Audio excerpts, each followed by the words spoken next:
दोस्तों, स्वागत है आप सभी लोगों का हमारे YouTube चैनल कंपटीशन वाला पर। दोस्तों, आज हम राष्ट्रपति से संबंधित जानकारी को पढ़ेंगे और इससे पहले हम ये राष्ट्रपति से संबंधित दूसरा पार्ट है। इससे पहले हमने एक पार्ट बनाया है जो राष्ट्रपति के शेष बची जानकारियाँ थी, हम उसको इस पार्ट में देंगे आप, और उसका डिस्क्रिप्शन में हम उसका लिंक दे देंगे। उस वीडियो को जाकर आप ज़रूर देख लीजिएगा। तो हमने यहाँ जहाँ तक पढ़ा था उससे आगे हम आज पढ़ेंगे। तो आइए इसको शुरू किया जाए। राष्ट्रपति की शक्तियाँ। अब हम राष्ट्रपति की शक्तियों के बारे में आज पढ़ेंगे। संविधान द्वारा राष्ट्रपति को व्यापक शक्तियाँ प्रदान की गई हैं।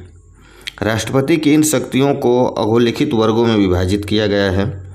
वर्ग हम देख लेते हैं। पहला है कार्यपालिकी शक्तियाँ, दूसरा है विधायी शक्तियाँ, न्यायिक शक्तियाँ, वित्तीय शक्तियाँ यानी पैसे रुपये वाली शक्तियाँ, सैन्य शक्तियाँ यानी सेना से संबंधित शक्तियाँ, राजनयिक शक्तियाँ राजनीतिक शक्तियाँ और आपातकालीन शक्तियाँ।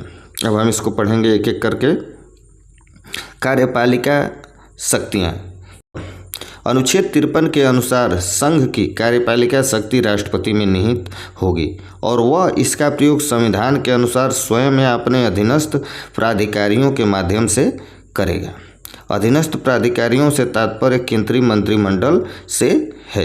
यानी देखिए, अनुच्छेद 53 के अनुसार संघ की समस्त कार्यपालिका शक्ति जो राष्ट्रपति में निहित होगी और वो इसका प्रयोग संविधान के अनुसार अपने अधीनस्थ कर्मचारियों यानी कि प्रधानमंत्री, मंत्रिमंडल जो भी होता है प्रधानमंत्री को लेकर, वो उसके अनुसार ये करेंगे।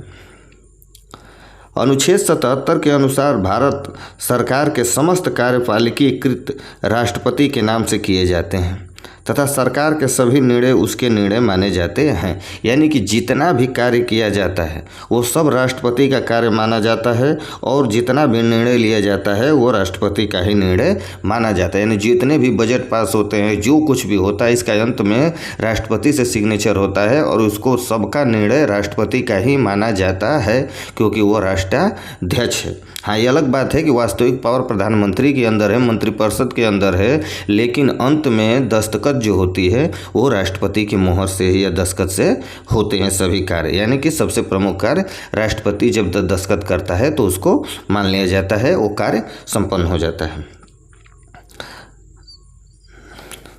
आगे देखते हैं। राष्ट्रपति को संघ के मामलों में सूचना प्राप्त करने का अधिकार है।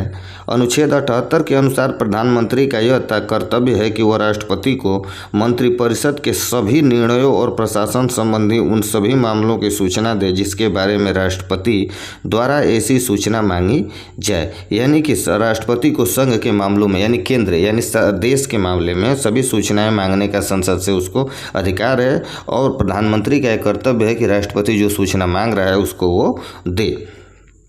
अनुच्छेद 74(1) के तहत राष्ट्रपति अपनी कार्यपालिका शक्ति के प्रयोग में सलाह देने के लिए एक मंत्रिपरिषद का गठन करता है जिसका प्रमुख प्रधानमंत्री होगा।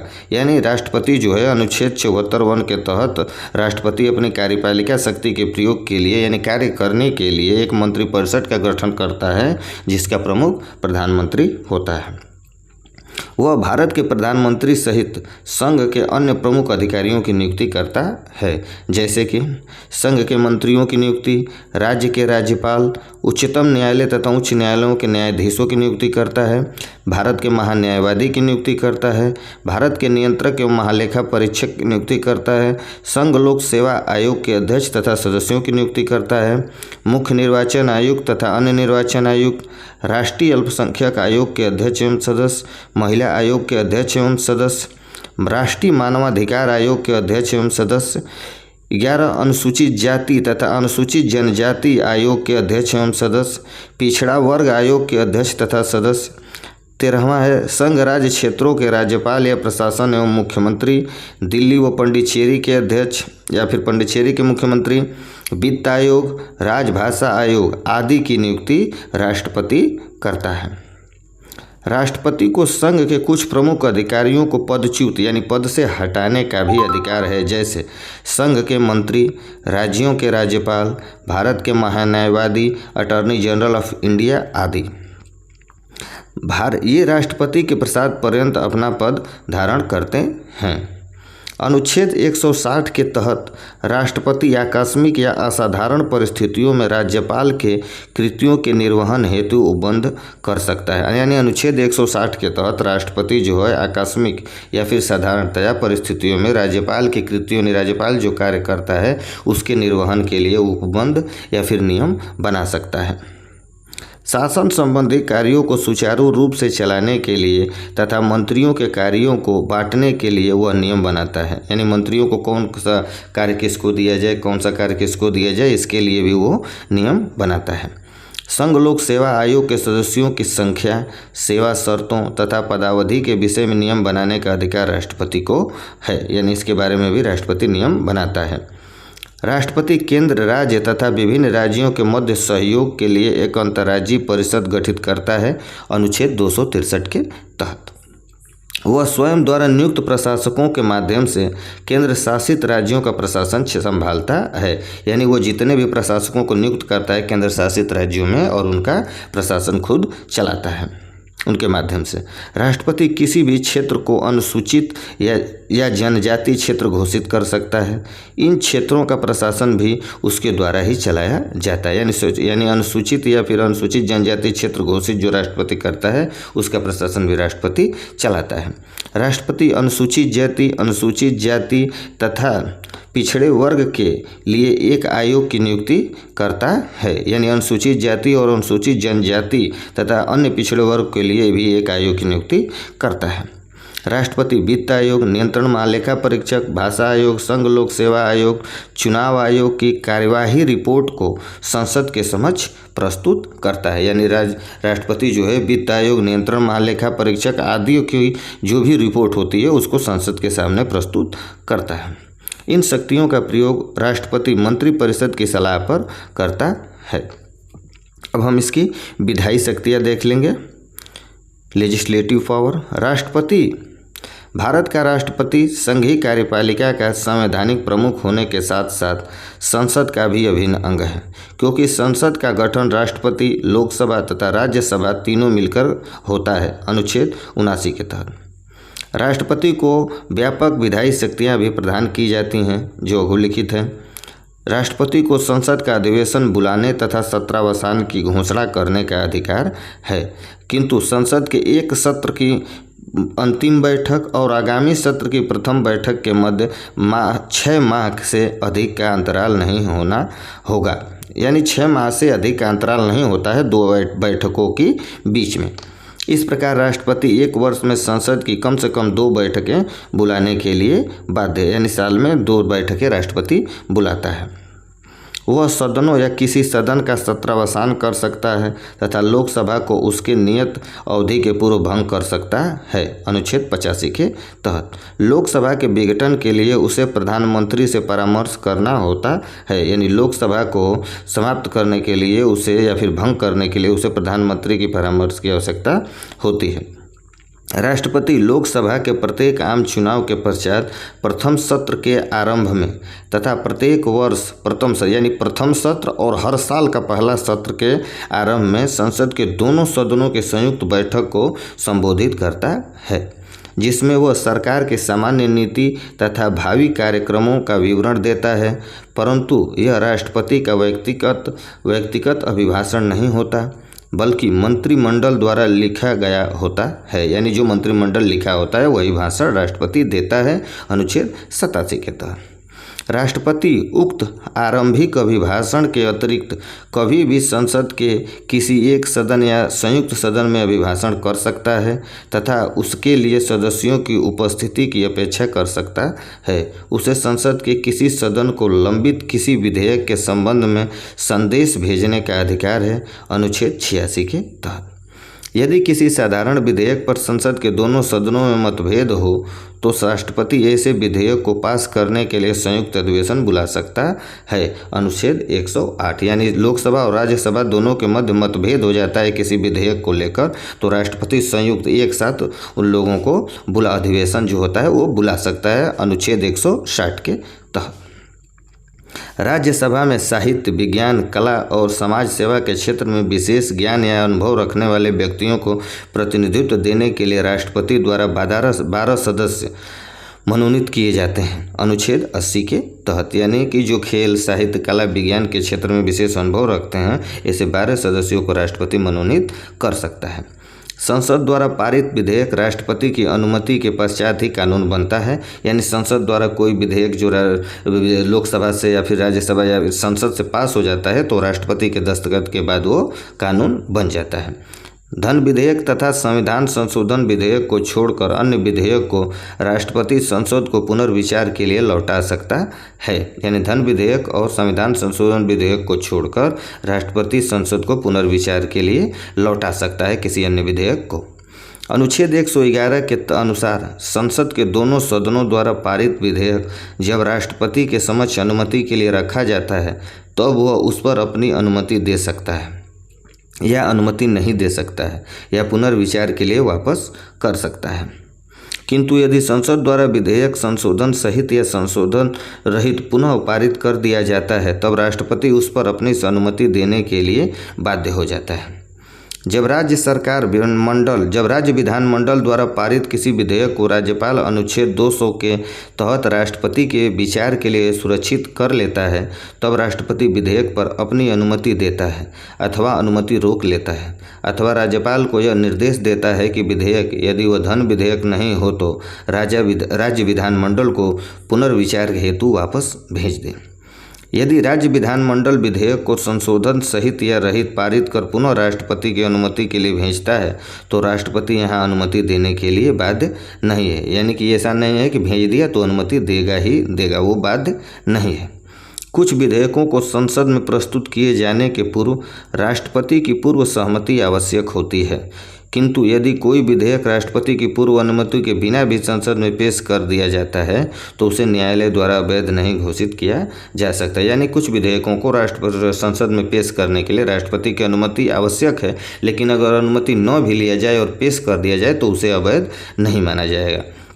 ऐसे विधेयक जिन्हें राष्ट्रपति की पूर्वानुमति आवश्यक है अधोलिखित हैं, जैसे धन विधेयक अनुच्छेद 110, किसी नए राज्य का निर्माण या वर्तमान राज्य के क्षेत्र सीमा या नाम में परिवर्तन करने वाले विधेयक अनुच्छेद 3, ऐसे विधेयक जो भारत की संचित निधि से व्यय करने से संबंधित है किंतु धन विधेयक नहीं है अनुच्छेद 117, भूमि अधिग्रहण से संबंधित विधेयक, व्यापार का स्वतंत्रता को समाप्त करने वाला राज्य का कोई विधेयक अनुच्छेद 304, कराधान से संबंधित ऐसा विधेयक जिससे राज्य का हित प्रभावित होता हो अनुच्छेद 274, अध्यादेश जारी करने की शक्ति अनुच्छेद 123 के अंतर्गत राष्ट्रपति को अध्यादेश जारी करने की शक्ति प्रदान की गई है। राष्ट्रपति द्वारा अध्यादेश उस परिस्थिति में जारी किया जाता है जबकि संसद के दोनों सदन सत्र में न हो तथा राष्ट्रपति को यह विश्वास हो जाए कि ऐसी परिस्थिति उत्पन्न हो गई है कि अविलंब कार्यवाही आवश्यक है। यदि राष्ट्रपति के विश्वास से तात्पर्य केंद्रीय मंत्रिमंडल के विश्वास से है अतः राष्ट्रपति की अध्यादेश जारी करने की शक्ति विवेकीय नहीं है। राष्ट्रपति द्वारा जारी अध्यादेश का वही प्रभाव व बल होता है जो संसद के अधिनियम का होता है। अध्यादेश संसद के प्रत्येक सदन के समक्ष अनुमोदन के लिए रखा जाएगा और यदि संसद के पुनः समवेत रिसंबल होने के 6 सप्ताह के भीतर दोनों सदनों द्वारा इसका अनुमोदन नहीं कर दिया जाता है तो यह प्रवर्तन में नहीं रहेगी। यानी संसद का पुनः समावेत यानी हो जाने के बाद सब अस्तित्व में आ जाने के बाद 6 सप्ताह के अंदर अगर उसका अनुमोदन नहीं होता है तो वो समाप्त हो जाएगा, वो ऑटोमेटिक ही अध्यादेश समाप्त हो जाएगा। राष्ट्रपति उसे किसी भी समय वापस ले सकता है। संसद के दोनों सदनों द्वारा पारित अध्यादेश राष्ट्रपति की अनुमति के बाद अधिनियम एक्ट बन जाता है। राष्ट्रपति की अध्यादेश जारी करने की शक्ति उन्हीं विषयों से संबंधित है जिन पर संसद को विधि बनाने का अधिकार प्राप्त है अनुच्छेद 13 क के अधीन। विधि शब्द के अंतर्गत अध्यादेश भी आता है। अतः ऐसा कोई अध्यादेश जो मूल अधिकार भाग 3 का अतिक्रमण करता है शून्य होगा। उल्लेखनीय है कि यदि संसद का एक सदन सत्र में हो तब भी अध्यादेश जारी किया जा सकता है क्योंकि एक सदन विधि बनाने के लिए सक्षम नहीं है। राष्ट्रपति वित्त आयोग, नियंत्रण महालेखा परीक्षक, भाषा आयोग, अन्य संघ लोक सेवा आयोग, अनुसूचित जाति आयोग, अनुसूचित जनजाति आयोग, पिछड़ा वर्ग आयोग एवं चुनाव आयोग की कार्यवाही रिपोर्ट को संसद के समक्ष प्रस्तुत करता है या फिर संसद के पटल पर रखता है। तीसरा है न्यायिक शक्तियाँ, जुडिशियल पावर यानी न्यायिक शक्तियाँ। संविधान के अनुच्छेद 50 के तहत न्यायपालिका को कार्यपालिका से पृथक रखा गया है। अतः राष्ट्रपति को न्याय प्रबंधन के क्षेत्र में प्रत्यक्ष हस्तक्षेप का कोई विशेष अधिकार नहीं है, किंतु फिर भी उसे कुछ न्यायिक शक्तियाँ प्राप्त हैं, जैसा कि क्षमादान की शक्ति। अनुच्छेद 72 के तहत राष्ट्रपति को क्षमादान की शक्ति प्रदान की गई है। अतः राष्ट्रपति किसी अपराध के लिए दोष सिद्ध व्यक्ति को दंड को क्षमा कर सकता है अथवा प्रविलंबन, परिहार, विराम या लघुकरण कर सकता है। वह अपनी इस शक्ति का प्रयोग मंत्रिपरिषद की सलाह पर करता है। राष्ट्रपति को यह शक्ति निम्नलिखित मामलों में दी गई है। पहला है जबकि दंड सेना न्यायालय द्वारा दिया गया हो, जबकि दंड संघीय विषय से संबंधित विधि के विरुद्ध अपराध के लिए दिया गया हो, जबकि दंडादेश मृत्यु दंड हो। क्षमा से तात्पर्य दंड की पूर्णतः मुक्ति से है। क्षमादान न केवल दोष सिद्ध व्यक्ति के दंड को समाप्त करता है, बल्कि उसे उस स्थिति में ला देता है जैसे कि उसने कोई अपराध किया ही न हो, अर्थात वह पूर्णतः निर्दोष हो जाता है। क्षमादान एक आग्रह है, अतः इसकी मांग अधिकार के रूप में नहीं की जा सकती है। प्रविलंबन के तहत मृत्युदंड को अस्थायी रूप से निलंबित किया जाता है। इसका उद्देश्य दोषी व्यक्ति को क्षमादान या दंडादेश के स्वरूप में परिवर्तन हेतु याचना के लिए समय देना है। परिहार के तहत दंड की प्रवृत्ति में परिवर्तन किए बिना दंड की मात्रा को कम किया जाता है, यानी आपको सज़ा दी गई है तो उसमें परिवर्तन नहीं किया जाएगा, दंड की मात्रा को कम किया जाता है। जैसे 2 वर्ष के कठोर कारावास को 1 वर्ष के कठोर कारावास में परिहार यानी किया जाता है। लघुकरण में दंड की प्रकृति में परिवर्तन करते हुए उसे कम किया जाता है, जैसे 2 वर्ष के कठोर कारावास को 1 वर्ष के कठोर कारावास में बदलना। विराम के तहत किसी विशेष कारण से दंड की मात्रा को कम कर दिया जाता है, जैसे गर्भवती महिला के मृत्यु दंड को साधारण कारावास में परिवर्तित करना। राष्ट्रपति अपनी क्षमादान की शक्ति का प्रयोग परीक्षण के पूर्व, परीक्षण के दौरान और उसके पश्चात अर्थात सभी दशाओं में कर सकता है। अनुच्छेद 161 के अधीन राज्यपाल को भी क्षमादान की शक्ति प्राप्त है, परंतु राष्ट्रपति एवं राज्यपाल दोनों की क्षमादान की शक्ति भिन्न में निम्न अंतर है। जैसे राष्ट्रपति को सभी प्रकार के मृत्यु दंडादेश के मामले में भी क्षमादान की शक्ति प्राप्त है, परंतु राज्यपाल को मृत्यु दंडादेश के मामले में क्षमादान की शक्ति प्राप्त नहीं है। राष्ट्रपति को सेना न्यायालय यानी कोर्ट मार्शल के दंडादेश के मामले में भी क्षमादान की शक्ति प्राप्त है, परंतु राज्यपाल को यह शक्ति प्राप्त नहीं है। सर्वोच्च न्यायालय के ईरूप बनाम आंध्र प्रदेश राज्य 2006 के मामले में निर्णित किया गया है कि राष्ट्रपति और राज्यपाल की क्षमादान की शक्ति का पुनर्वलोकन किया जा सकता है। यह भी कहा कि क्षमादान की शक्ति का प्रयोग राजनीतिक, धार्मिक और जातिगत कारणों से प्रयोग नहीं किया जा सकता। परामर्श का अधिकार। अनुच्छेद 143 के तहत राष्ट्रपति को उच्चतम न्यायालय से परामर्श का अधिकार दिया गया है। जब राष्ट्रपति को यह प्रतीत होता है कि विधि या तथ्य का सार्वजनिक महत्व का कोई ऐसा प्रश्न उत्पन्न हुआ है जिस पर उच्चतम न्यायालय की राय प्राप्त करना आवश्यक है, तब वह उस प्रश्न को उच्चतम न्यायालय को राय के लिए भेजता है, किंतु वह उच्चतम न्यायालय की राय को मानने के लिए बाध्य नहीं है। राय तो मांग लेता है लेकिन उसको मानने के लिए बाध्य नहीं है। निर्वाचन से भ्रष्ट आचरण के कारण कोई सदस्य सदन का सदस्य होने के लिए अयोग्य हो गया है या नहीं, इस प्रश्न का विनिश्चय राष्ट्रपति निर्वाचन आयोग की राय से करता है। अनुच्छेद 103 के तहत राष्ट्रपति को अनुच्छेद 124 के तहत उच्चतम न्यायालय तथा अनुच्छेद 217 के तहत उच्च न्यायालयों के न्यायाधीशों की नियुक्ति का अधिकार है। वह उच्च न्यायालय के न्यायाधीशों का स्थानांतरण भी करता है तथा उच्चतम न्यायालय द्वारा अनुच्छेद 145 के तहत निर्मित किए जाने वाले न्यायालय की पद्धति एवं प्रक्रिया से संबंधित नियमों को अनुमोदित करता है। तो दोस्तों, आप सभी लोगों को हमारी वीडियो कैसी लगी कमेंट करके ज़रूर बताइएगा, और राष्ट्रपति से संबंधित शेष भाग हम अगले वीडियो में लेके आएंगे, क्योंकि वीडियो काफ़ी लंबी हो जाएगी। तो मिलते हैं नेक्स्ट वीडियो में। और हाँ, आप हमारे चैनल को लाइक एंड सब्सक्राइब जरूर कर लें और डिस्क्रिप्शन में जाकर हमारा पहला भाग ज़रूर देख लें। तो मिलते हैं नेक्स्ट वीडियो में, तब तक के लिए नमस्कार।